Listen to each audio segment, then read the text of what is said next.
Amongst the rubber trees of a Bangladesh forest lies a hospital made from white tents. It is the only medical facility in the area.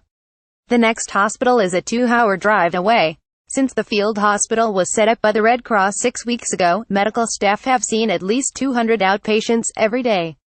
The most common admissions are pneumonia, malnutrition and worm infections. But doctors fear a measles outbreak is looming.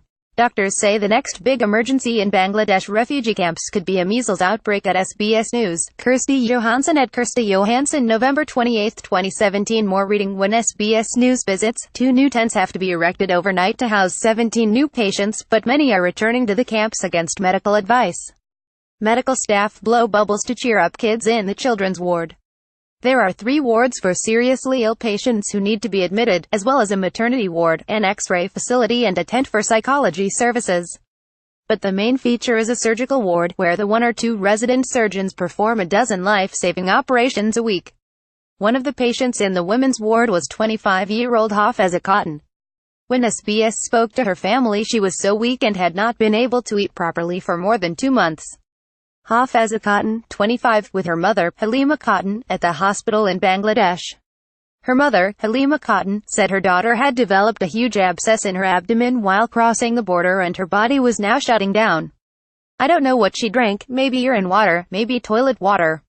Because of this she is now suffering, her mother told SBS News. Preta Vapor, the only surgeon on duty, made her case a priority. Her condition is quite bad, I think, and in this context, it's a huge problem that wounds they don't heal properly, Dr. Vapor said at the time. Related news. Ms. Cotton was rushed into surgery to drain the abscess and clean the area. It is normally a simple procedure, but the team find out it is even worse than they originally thought. We found the hole which goes deeper and now there is risk that the infection spreads deeper, Dr. Vapor said. They decide not to operate further with fears her already frail body will not be able to cope. Her mother said she has already lost 2 children and was petrified she is going to lose another.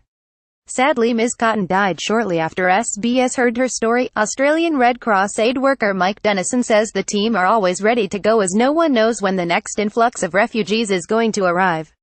We opened to a huge demand and this meant that we weren't quite set up. We weren't sure what we were going to see. But now it's running a lot smoother, Mr. Dennison says. In the children's ward, nurses entertain the young patients, trying to take their minds off their horrific injuries. Noor Hashim, 9, is lucky to be alive. He was almost killed by the Myanmar military. His brother and uncle were shot in front of him. Noor Hashim, 9, with his 18-year-old brother, Abdul Hafiz. But if that was not enough, as he continued his journey to Bangladesh, he was trampled by an elephant. The elephant came suddenly behind me. When I saw the elephant I jumped and the elephant was running and he stood on me, Hashim said. I was so afraid. When the elephant attacked me I was in so much pain. With 2 broken legs he still manages a smile, despite having months of recovery ahead of him.